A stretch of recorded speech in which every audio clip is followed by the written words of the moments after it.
Hey guys, and welcome back. This is James, and today we are going to be making this little 6-pocket card holder or wallet. I'm using 1.2mm thick vegetable tanned leather or veg-tan leather, which as you'll see that we will dye, or I will dye, a gorgeous golden brown color before making. Now, this is the rough template. You can find the link to that template in the description below. You can buy it from Makesupply. That's where I got my template, and I absolutely do recommend it 100%. You'll see they have a few different options there, but if you want to follow this build, this guide, you can check out that template. It's not too expensive and it's worth it. You can get it, if I'm not mistaken, now PDF form or directly an acrylic version of that if you're going to be using it a lot. I used the Fibings oil dye for this. Now, when I started off in leatherwork, I discovered Fibings dyes quite early on, as they were recommended to me as being the best. And bear in mind, there are 3 types of dyes you can find out there. The basic Fibings dye, which is great for chrome tan leathers and other leathers in that kind of category, which can unfortunately dry out the leather quite fast, so you be careful with that. For veg tan leather though, they do recommend using the pro dye or oil dye from Fibings. I have read that the pro dye and oil dye are actually the same thing, so if you're getting into leatherwork and looking into dyes, bear in mind the Fibings leather dye, it's called, can be very aggressive. I've found can dry out the leather a ton. Now, even with the pro dye, the oil dye, I still want to make sure that my leather has got a good coat of neatsfoot oil from the start, and that's what you saw me do there, and that's what I do before every project. But even with that coat of neatsfoot oil, just be warned that dyeing leather will dry it out and will mean that you'll lose some of the suppleness of that leather. I am lucky here that the leather piece I have has got some blemishes, but these blemishes I can, as you can see, simply cover up with the different pieces of the card pockets. So lucky in that sense. And I have to say, I was also very pleasantly surprised by the pattern on the leather.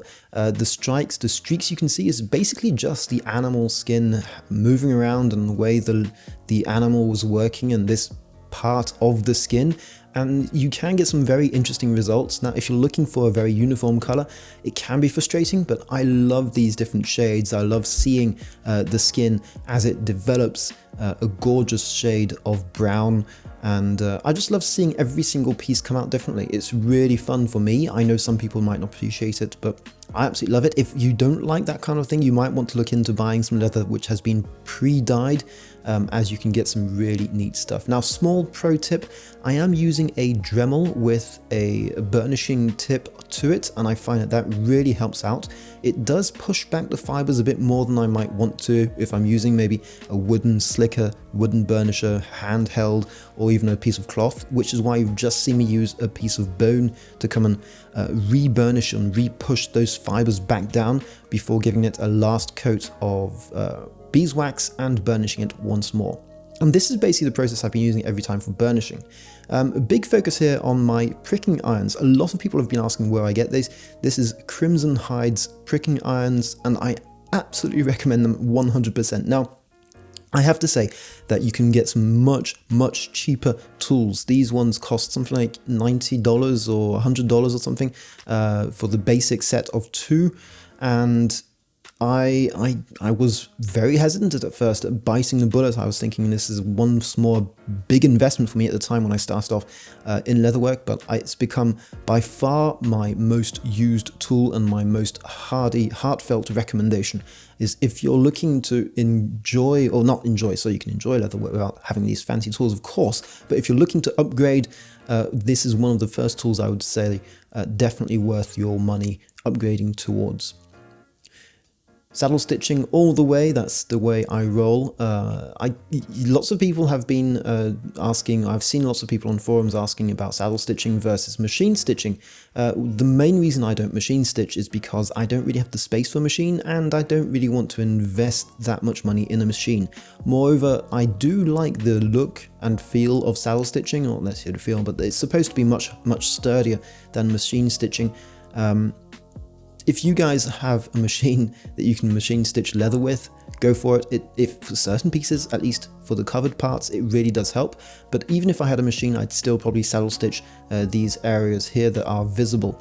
One thing I would also recommend is give yourselves a bit of a margin, and you'll see what I'm doing right now is once I've glued everything down, I actually found that the best way of making sure your edges are perfect is by cutting them again. I find that even if you've done the best job possible cutting everything straight, by the time you've handled them a bit, by the time you've burnished stuff, by the time you've been playing around with the pieces, the leather might have moved a bit. So gluing it up perfectly can be sometimes a bit of a challenge, which is why I've now started giving myself just a bit of extra leeway all around the sides, all around the edges that I can cut off once I've glued things down. And you'll see that this is what I do throughout the build. And you can see how good that burnishing Dremel attachment is by to get those edges done really fast. When it's a single sheet of leather, it can push some of the fibers back around, which is why, as I mentioned, I used the bone slicker to come and push those fibers back in. But on several pieces of glued leather, it's just incredible how effective it is and how fast you can get the job done. Now, bear in mind, you do run the risk of burning some of your leather if you stay too long, because it does warm up very fast, but it works a treat if you're careful. I always recommend trying it out, practicing first. This is the first look at my saddle stitching. I'm using a very nice little thread here, which I absolutely adore, and I'm not sure I can find it again, which is quite ironic and quite annoying. I found this in a very small shop in Paris that specialized in leatherwork, and they had a very limited supply, and I have to go back to see if I can get some more, because I absolutely love it, and I want to try and get different color combinations going. And you can see it at the top left there. Unfortunately, I can't remember the name. It's like Maisie or Maisie. Sorry guys, I'll have to be better at this for next time. Hopefully we can catch it as we're watching this replay. So here we go, the whole thing is glued up, and as you can see, the edges are beautifully cut and ready for me to work my magic, or just massacre them back into shape, I would say.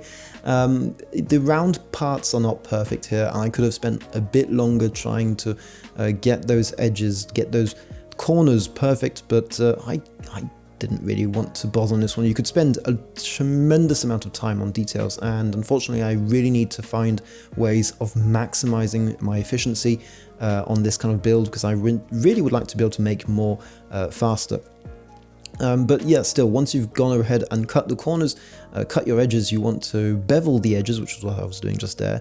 Go ahead with the sandpaper just once, just on the little parts that are not necessarily the best, and make sure that everything is looking great before you go ahead and dye the edges and burnish them. I've found recently that I like to dye the edges a bit darker than anything else. I could try and leave them the same color as the rest, but I like to have the edges quite dark for two reasons. First of all, I find the aesthetics are quite pleasing to me.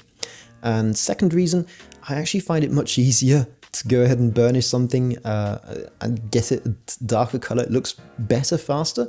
I find I struggle more getting a good burnished edge when I'm not dyeing it dark, not because I'm not achieving a good burnish, but because the differences in colors I just don't feel that satisfied with. Whereas getting a nice contrast here, I find is quite easy to get a satisfying look with. Again, this might just be due to my amateurism, that I don't have the expertise yet to burnish these edges as well as I'd want. But all in all, I'm very happy with the results. Again, I use basic beeswax to seal in those edges once they've been burnished the first time. Small trick here is that I will leave the beeswax on the radiator a few minutes before I need to rub it onto the edges here. I've been debating about making a stick of beeswax with some needs for oil mix, which I've used in the past to make wax for shoes, polishing wax for shoes, but you could in theory have a mix which is mostly beeswax with just a bit of neatsfoot oil in there, just to give it some extra slickness. I'm not sure how to say that, but I have to play around with that in the future. This is the first look of it all stitched up, and this is when you start getting basically very, very close to the end here, and you can see the the threads here. I'm loving this thread, absolutely loving it. It feels amazing. And if I can remember the name, I'll link it in the description below. And hopefully you guys can share your recommendations for threads if you've got any, because I found that was one of the things that I found the hardest to source, is a good thread and to find the right thread for you. Once this is all done, it's basically time to give it a last coat of polishing, making sure that everything is perfect, and then we are ready to go. So yeah, I've been really enjoying making these, and as I said, the link to the template is in the description below, and you can go ahead and grab that for yourself, or just find some of the free guides or free PDFs that are online. There are quite a few, you can check them out. But in the meantime, here we go for the final result, and really loving this sunburst feel, the sort of golden brown and the streaks left by the leather on this. Really loving this pattern, this design. And yeah, if you guys like it as well, let me know what you think in the comments below. If you have any thoughts about my process, my build process, any tips or tricks you might want to share with us, go ahead. One of the things I love about this community is how much people share. And if you want to go and see what else I do on my channel, first of all, make sure you go and hit the subscribe button, and let me know what you'd like to see in future builds. Thanks a lot, guys, for following. This is James once again, and I'll see you next time.